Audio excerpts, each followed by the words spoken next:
Welcome back, Mongo Fix. Well, it's been about a month now since Mongo put these in there. And looks like they eating some of it. Couple little guys down there, but not that much. Added some blue styrofoam too. Got a little hole there. You can see like some of the little pieces got gnawed. Mongo knows some of them died in there. Some of them didn't make it. That was to be expected. To start though, Mongo's gonna check out the ones that are supposed to pupate. See what we got. And a whole bunch of dead ones. Couple pupas. Look at those weirdos. So what they do is they shed out their skin and they turn into one of those little guys. And those things, they'll pop out as beetles. Take this little teeny tiny one, get some wheat bran. Wheat bran is the bedding for the little beetle things. And we're just gonna get some in there. Find some old paper towel rolls. And just gonna cut a couple pieces out of it. Mostly because sometimes the beetles, they need little things to hide in. Now we can very, very carefully grab these little pupas and see they wiggle a little bit. They don't like getting picked up. And we set them in their new home.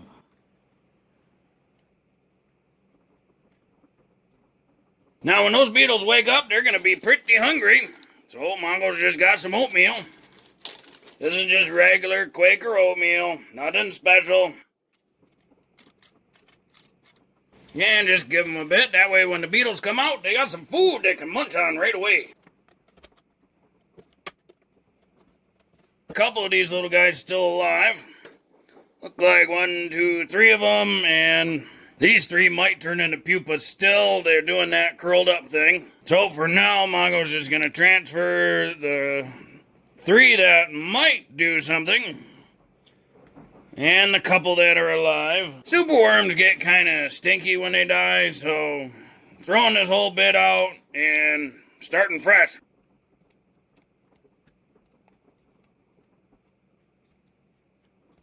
And let's see what we did here. That one's got nothing.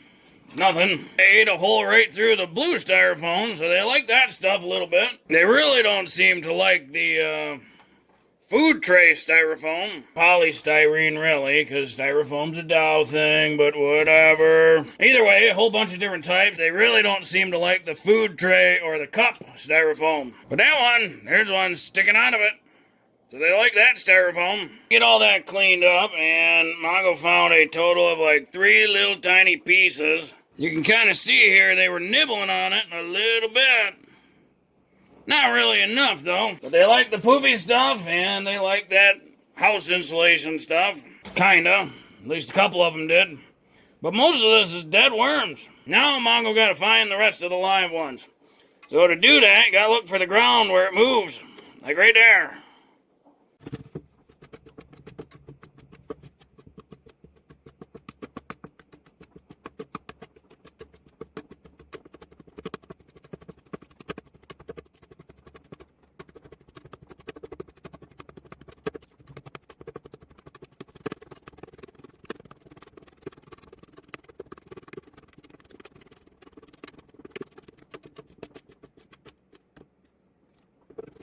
Well, at the end of this experiment, how many made it? There's one in the foam. So 1, 2, 3, 4, 5, 6, 7, 8. 8 total made it. Do superworms eat styrofoam? It seems like they do, but they're pretty picky with it, and not all of them. So to Mongo, the article was kind of true, but, you know, to really make it feasible as far as a do-it-yourself, at-home Styrofoam recycling, Mongo think that not the future. Out of the 50, minus however many we tried to pupate, all but 8 died. That's not a lot of good odds for styrofoam. But Mongo's gonna keep it going. Now that we got those in there, we're gonna give them some new bedding.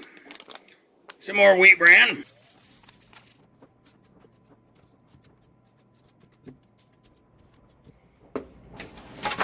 And Mongo call that good. Mongo think that article not quite true. But what do you think? Post comment below with your thoughts. Maybe Mongo can change something or try something else, maybe a different bug or something. If you wanted to start a superworm farm, these are the things you'll need. One of these little tackle box things. So you can put some worms in there to pupate. Once they pupate, you'll need a little terrarium for the little beetles to live in. The beetles will then lay the eggs inside that bran. And then you'll just add that to the superworm terrarium. And now you have a full cycled farm. Well, if you like this video, be sure to like this video. If you like this video and other videos from Mongo Fix, be sure to subscribe. Mongo always working on all sorts of stuff. Mongo, thank you.